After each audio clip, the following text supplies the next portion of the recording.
Hello and welcome to Levant TV Headlines. A foreign-backed militant group has reportedly broken ranks with the Free Syrian Army to join the forces of Syrian President Bashar al-Assad.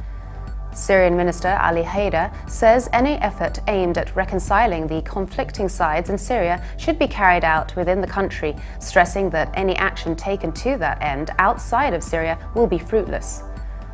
Iraqi security troops backed by volunteers and tribal forces have reportedly entered the strategic city of Tikrit from multiple directions. A suicide car bomber has targeted a police compound in Egypt's restive Sinai Peninsula, killing one civilian and wounding 24 police conscripts. And the United Arab Emirates has denied claims from US airlines of lavishing its fast-growing carriers with state subsidies as false and unacceptable. Now let's take a look at the top headlines in today's newspapers in the Middle East. Starting with the Egypt Independent, which leads reporting that a police officer was killed and 3 conscripts were wounded in an improvised explosive device explosion in North Sinai. The paper also reports that Egypt will sign loan facilities agreements with an Arabian financing institution worth $4 billion during the Egypt Economic Development Conference.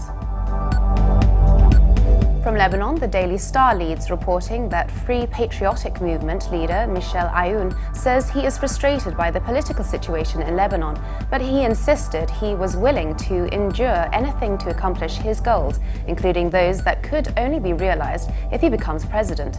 The paper also reports that Economy Minister Alain Hakem announced that he has shut down a warehouse northeast of Beirut that was filling brand-name alcohol bottles with a counterfeit product.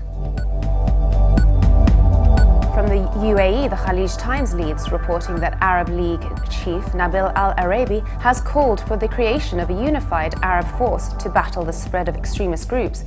The paper also reports that Sheikh Mohammed bin Rashid Al Maktoum has directed a number of laws he put in place to develop a proper legislative framework for regulating healthcare services provided by the federal government.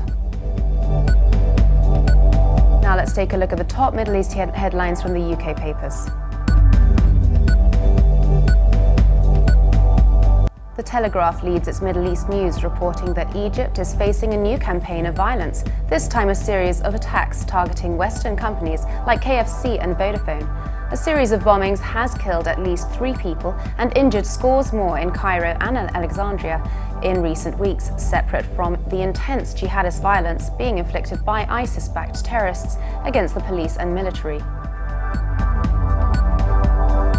The Independent leads its Middle East news reporting that the parents of one of the 3 London schoolgirls feared to have fled the country in order to join ISIS in Syria have discovered a handwritten list detailing the items the girls needed in order to make their trip. The list includes the girls' plane tickets to Turkey, an epilator, a phone and other items such as makeup and boots, leading to what is thought to be a total of £2,190.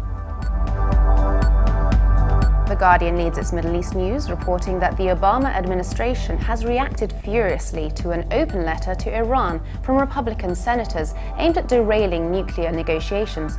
Iran's Foreign Minister Mohammad Javad Zarif also poured derision on the Republican letter in a statement expressing astonishment that members of Congress would seek to undermine a US administration by writing directly to a foreign power and suggesting that the letter's authors had much to learn about international and even US law. Now let's take a look at the top Middle East headlines in the international papers. The International New York Times reports that a United Nations panel investigating possible war crimes in last year's Gaza conflict said that it needed more time in view of the resignation of its chairman last month. The 2-person panel, now led by Mary McGowan Davis, said the panel needs to weigh with the utmost objectivity a large number of submissions and documents received from both sides in recent weeks.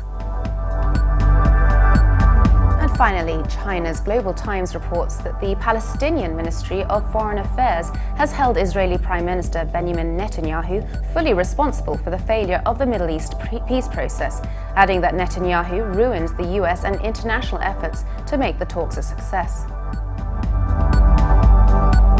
And for more updates, please visit Levant.tv. Thanks for watching. Be sure to join us again tomorrow. Bye for now.